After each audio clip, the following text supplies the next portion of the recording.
السلام عليكم ورحمة الله تعالى وبركاته صاحبي الكسر وهذا وررك عيارها واتكدا ونيسان رايس تي في warbixinada xiisaha badan wararka ciyaaraha aan idinku soo gudbin doono waxay ugu badnaan doonaan sheekooyinkii ugu xiisaha badnaa uguna hadalhaynta badnaa suuqa kaliibsiga iyo sidoo kale qaar kamid ah xidigaha ugu awooda badan tartamada qaarada Yurub oo hadalaha nafle marka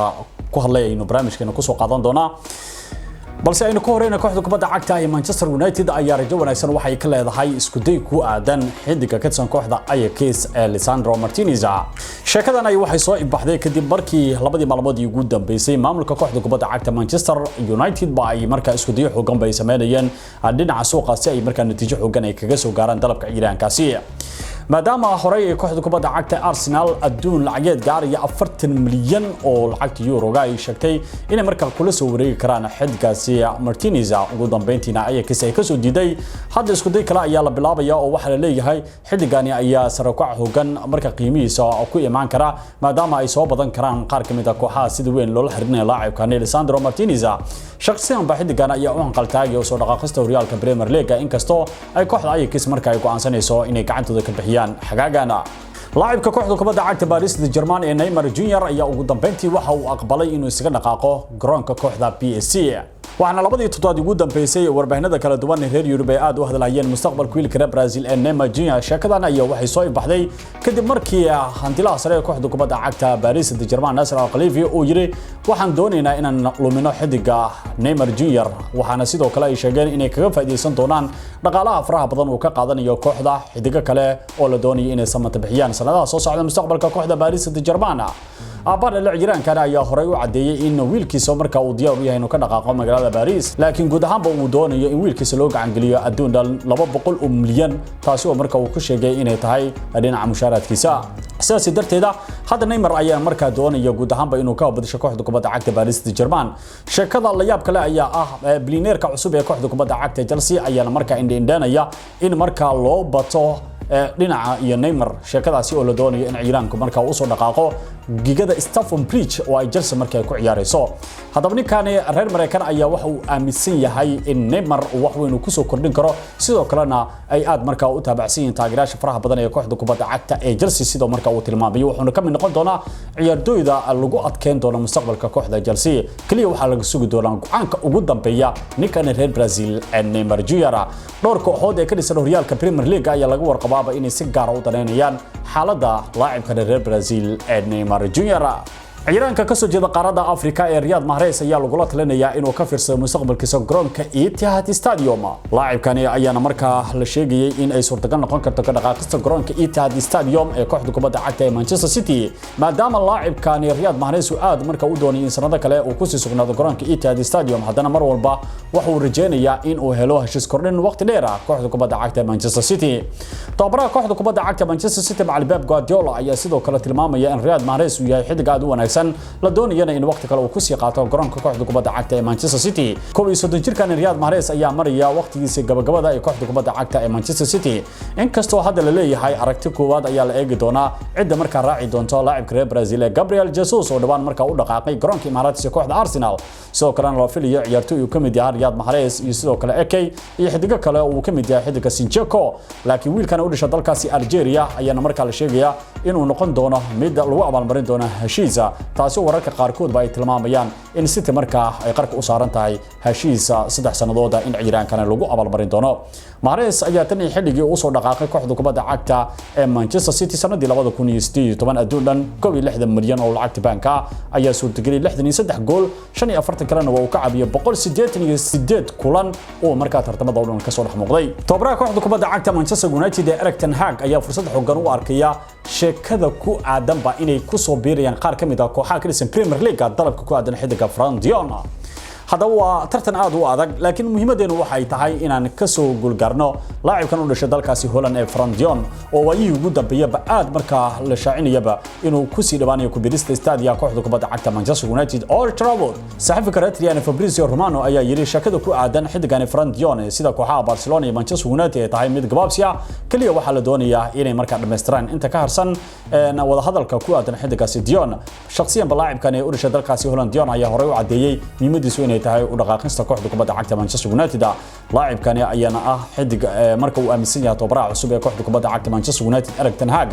laakiin mar walba kalsooni weyn uu ku qabaa sida hadalhayntii ugu dambeysay ee kooxda kubadda cagta Chelsea ku aadneed inay markaa isku day xooggan ay sameyn karaan inay Manchester ku garaaci karaan laacibkaasi Franziona heshiis kordhintii laacibka reer Masaari ee Mohamed Salah ee kooxda kubadda cagta Liverpool waxay dhalisay muran aad u fara badan qaar kamid ah xidigaha kooxda kubadda cagta Liverpool ayaa arintaasi ku kala aragti duwan laacibkan reer Masaari Mohamed Salah oo bari ugu dambeeyay sheekadiisa cirka isku sii shareetay ee suurtagal noqon karta in laacibku uu ka dhaqaaqo Stadia Anfield ee kooxda kubadda cagta Liverpool ayaa halkaasi ku soo gabagabowday kadib markii heshiis 3 sanadood oo u saxiixay kooxda kubadda cagta Liverpool arintani waxay ka dambeysay kaliya in Mohamed Salah uu aqbalay heshiis kordhinta kooxda kubadda cagta Liverpool inuu mushaaraadkiisa kor loo qaado waxana taasi ay ka dhigan tahay ama saxiixa ku aadan xidigaasi Mohamed Salah inuu yahay ninka ugu mushaarka badan dhammaan ciyaartooyda kooxda kubadda cagta Liverpool Mohamed Salah ayaa kooxda kubadda cagta Liverpool waxa ay 3 sano ay soo socota toddobaad walba ama isbuuciiba u gacan gelin doonta adduunyada gaariya 350,000 oo lacagta banka waxaana kaalinta labaad xidig ugu mushaarka badan ee kooxda kubadda cagta Liverpool ku jira difaaca kooxdaasi Van Dijk oo isla markaa qaadanaya 220,000 toddobaadkiiba waxaana sidoo kalena xidiga saddexaad ugu mushaarka badan uu yahay Thiago Alcantara oo 200,000 isbuuci banka Liverpool u gacan geliso Mohamed Salah heshiis kordhinta ku aadan kooxda kubadda cagta Liverpool sheekada kama taagna oo waxay sheekadu ay ka cakiran tahay mushaarka gaaraya 350,000 oo marka lacagta banka oo isbuuc walba uu ka qaadan doono kooxda taasi oo marka ay ku kala aragti duwan yihiin ciyaartooyda qaar ee kooxda kubadda cagta Liverpool oo ayna laga yaabo in sidoo kale kacdoon kale ay bilaabaan si ayna mushaarkooda kor loo qaado laakiin wiil Kremer Salah Mohamed Salah ayaa marka yiri aad baan ugu faraxsanahay in aan marka si helo kooxdeeda oo aan waqti kale la sii qaadan doona ayaa laga soo xiganaya laacibkani tababaraha kooxda kubadda cagta Spurs Antonio Conte ayaa marka eeganaya laacibka suuq la'aanta haysa ee Jesse Lingard oo maalintii Khamiista ahayd macsalaameeyay kooxda kubadda cagta ee Manchester United ninkani ayaana marka eeganaya oo kaliya inuu helo koox ciyaareedka cusub ee horyaalka wadankaasi Ingiriiska oo ka soo dhaxmuuqdo inkastoo ay dhowr kooxood ee ka dhisan Premier League ay si weyn u baadi goobayaan laacibkan Jesse Lingard oo waayihii kooxdiisa Manchester United markaas oo gabagabeeyay maalintii Khamiista ahayd hadaba Antonio Conte oo maalmahanba ku dhaxmeereysanay dhinaca suuqa ayaa fursad xooganba u arka inay kooxdiisa markaa u dhaqaaqdo xidigan Jesse Lingard ka hor inta uusan furmin horyaalka Premier League kaliya ay kaga harsan tahay 5 isbuuc kadibna horyaalkaasi uu bilaaban doono laakiin Antonio Conte ayaa rajeynaya marka hore heshiis saqshadba inay la gaari doonaan taa way doonayaan inay ka dhaadhicin doonaan laacibka aqbalaad ku aadan ku soo birista kooxda Tottenham Hotspur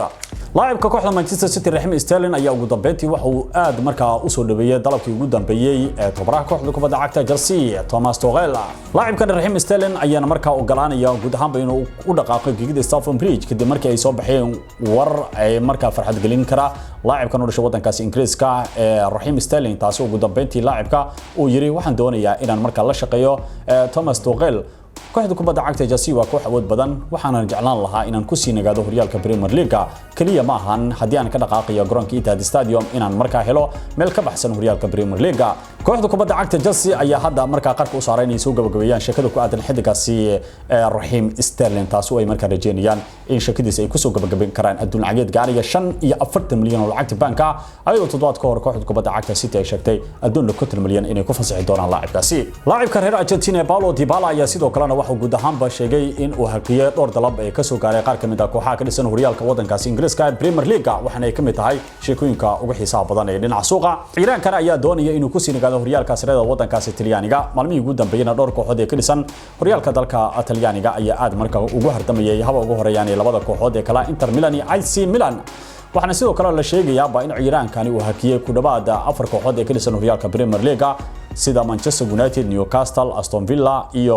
kooxda kubadda cagta ee Tottenham Hotspur oo ayna aad markaa u xiiseynaysa laacibkaasi ugu dambeyn Iiraanka ayaana markaa sheegay inuusan hami ka lahayn usoo dhaqaaqista horyaalka Premier League kaliya uu doonayo inuu ku sii nagaado sirada wadankaasi Talyaaniga kooxda kubadda cagta Liverpool ayaa markaa ka faa'iideysan karta waqtigan arrimaha ku aadan xidiga Ousmane Dembele kadib markii laacibkan u dhashay dalkaasi Faransiiska Ousmane Dembele la sheegay in arintiisa ay isku fahmi waayeen maamulka sare kooxda kubadda cagta Barcelona maalmihii ugu dambeeyay 20 jirkaan waxa aad u xiiseynayay koox aad u fara badan sida Chelsea, Paris Saint-Germain iyo Bayern Munich oo si gaar ah u daneynaya saxiixa laacibkani Ousmane Dembele labada maalmood ugu dambeysay aad ayaa loo indheynayay abarta ay ku dhamaan karto mustaqbalka xidigaasi Ousmane Dembele laakiin Liverpool ayaana markaa doonaysa si maskaxaysanba inay markaa isku day xooggan u sameeyaan laacibkaasi ayadoo ay ka dhaadhicinayaan wakiilka ciyaaryahankaasi in ciyaaryahanku uu markaa aqbalo u soo dhaqaaqista Stadio Anfield laakiin kooxda kubadda cagta Liverpool ayaa caqabad xooggan markaa kala kulmi karta sida Chelsea, PSG iyo Bayern Munich oo laga warqabo inay si gaar ah u daneynayaan saxiixa xidigaasi kooxda kubadda cagta Roma ee horyaalka dalkaasi Talyaaniga fursad xooggan ay u aragtaa hadii ay markaa u dhaqaaqi karaan laacibka Isco ciyaaryahankani ayana markaa la sheegaya guud ahaanba inuu diyaar u yahay inuu markaa u soo dhaqaaqo kooxaha ka baxsan horyaalka La Liga wadankaasi Isbaanishka ninkan u dhashay dalkaasi Spain ayaa guud ahaanba ka dhaqaaqay garoonka kooxda kubadda cagta Real Madrid warbaahinada qaar ee dalkaasi Isbaanishka ayaana aad u hadalhaya barta ku dambeyn karta mustaqbalka ciyaaryahankaasi laakiin Roma ayaa markaa doonaysa wakiilka ciyaaryahankaasi inay la hadli doonaan maadaama laacibka waqtigan xaadirkaba ay la wareegi karto kooxda kubadda cagta Roma si ay u geeyaan Stadio Olimpico ee kooxdaasi Roma kaliya ma doonaysa ciyaaryahankani Isco oo waxaan sidoo kalena aad u xiiseynaysa Newcastle oo horay markaa u ballan qaaday mushaharaad fara badan inay u gacan gelin doonaan hadii laga helo aqbalaad ku aadan in ciyaaraanku u soo dhaqaaqo horyaalka wadankaasi Ingiriiska kaliya hardanka ku aadan xidigaasi Isco saxiixiisa waxa isugu soo haray Newcastle United iyo kooxda kubadda cagta ee Roma oo labada kooxoodba ka ciyaaraya Premier League iyo sarada wadankaasi Talyaaniga ugu dambeyntiina Christian Eriksen ayaana markaa rajeynaya in guud ahaanba uu dhaqaaqo Stadio Old Trafford ee kooxda kubadda cagta Manchester United kadib markii United-ka ay aqbashay in ciyaaraanka lagu abaalmarin doono heshiis muddo 2 sanadood oo ku sii iskunaan doono Stadio Old Trafford laacibkani u dhashay dalkaasi Denmark Christian Eriksen ayaana markaa kooxda kubadda cagta Manchester United doonaysa inay markaa ku sii adkeeyaan qaybtooda qadka dhexe maadaama uu yahay laacib aad u yaqaan khibradda horyaalka Premier League inkastoo hadda laacibkan u dhashay dalkaasi Denmark ay markaa kooxda Manchester United diyaar u tahay 2 sano heshiis inay markaa u gacan geliyaan sidoo kalena toddobaad walba mushaar ahaan ay markaa siin doonaan adduun dhan 150,000 oo lacagta banka wala wakiilka ciyaaryahankani oo markaa cadeeyay in Manchester United ay tahay kooxda kaliya ee markaa heli karto ayadoo sidoo kalena xiiseynayaan kooxdii amaahda uu markaa kula jooga ee Brentford sidoo kalena Tottenham Hotspur ayaa xiiseynaysa oo kooxdiisa hore ah Everton, Newcastle United, Leicester City dhammaan waxa ay aad u xiiseynayaan saxiixa 30 jirkan u dhashay dalkaasi Denmark ee Christian Eriksen guud ahaan daawadayaal intaas ayaan ku soo afmeeraya sheekooyinkeena ciyaaraha oo aad ka daawanayseen Rise TV tan iyo wararka xiga inta aynu ku kulmi doono waa saaxiibkeen Maxamed Ibrahim Biwa idin ku dhaafiyo sidaa iyo nabad gelyo